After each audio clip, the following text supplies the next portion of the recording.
Is it possible to sell your home while you live out of state and not pull your hair out? Stay tuned for the answer.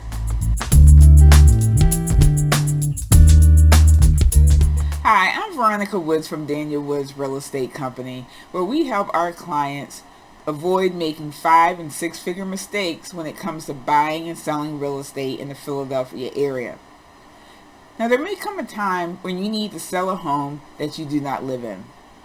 When you live in a property and trying to sell it, oftentimes people's routine is really thrown off, but you can still gauge a lot of control or maintain a lot of control in the process. Now, when you live hundreds of miles away, it's harder to do that. And that's why your support team becomes even more critical if you're still trying to net the same amount of profit at the end of the day.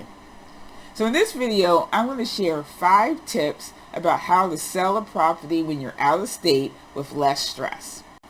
Tip number 1 is to get eyes and ears on the property before you put it on the market. Now, if you really can't get there yourself in person, I would send somebody I trusted to take a bunch of photos. Better yet, do a live video walkthrough so you can see with your own eyes what's going on with your property. Now, if the property has been vacant for a while, I also strongly recommend that you send a licensed contractor or a home inspector to take inventory of what's going on in the property and check and see if everything's really in working order.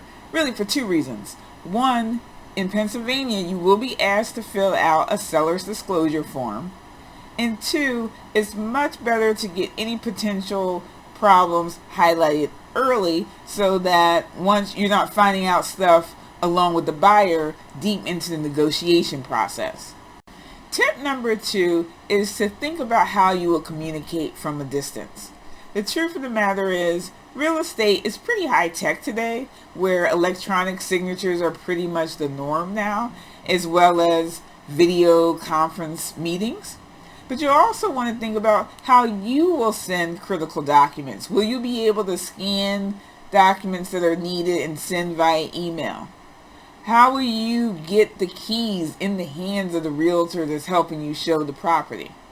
These are all things that you want to think about in advance and not kind of be scrambling at the last minute. Tip number 3 is to anticipate needing more help than you originally thought in order to prepare your home for sale. Now, you may think, hey, I'm not that far away. I can come up for a few weekends and knock off that to-do list, no problem, and save some money. But what if your travel gets delayed? What if the people that you lined up to help you either don't come through or don't really have the skill set that's necessary in order to accomplish those tasks? The bottom line is delays cost you money. Tip number 4 is to have a process to monitor the property in place, especially if we're talking about a vacant property. In general, vacant properties have more risk in terms of something bad or unexpected happening and you're not being able to react in time. When you're 2 hours or more away, that risk is increased. A lot of my clients rely on good neighbors to be kind and aware of what's going on in your neighborhood or near your property. But if you don't have that, I recommend, if you already have a home security system installed, that you keep that active while you're going through the process of selling your home. Now, if you don't have a security system, a quick fix is to install something like Simply Safe, which goes on a month-to-month contract and is portable, and it's easy to set that up right before you start having people look at your house. And tip number 5 is pick a good realtor. Now, you may be saying, of course she's going to say pick a good realtor. She is one. But I'm talking about more than just the comps here.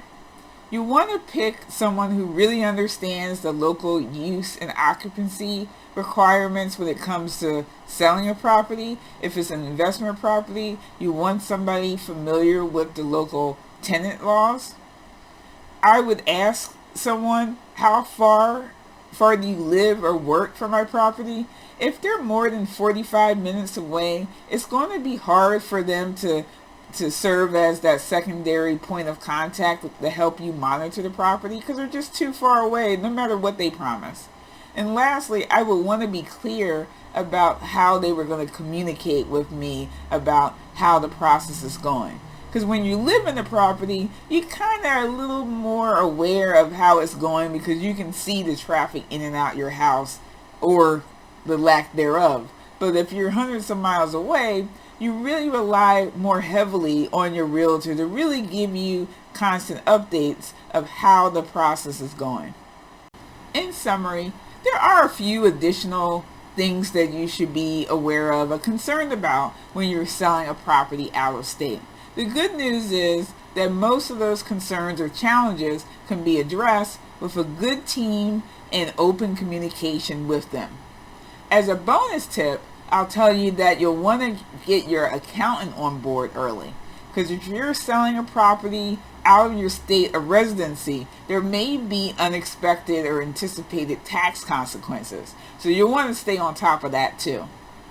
So thanks again for watching this video. Again, I'm Veronica Woods for Daniel Woods Real Estate Company. If you enjoyed this video, please share it with a friend.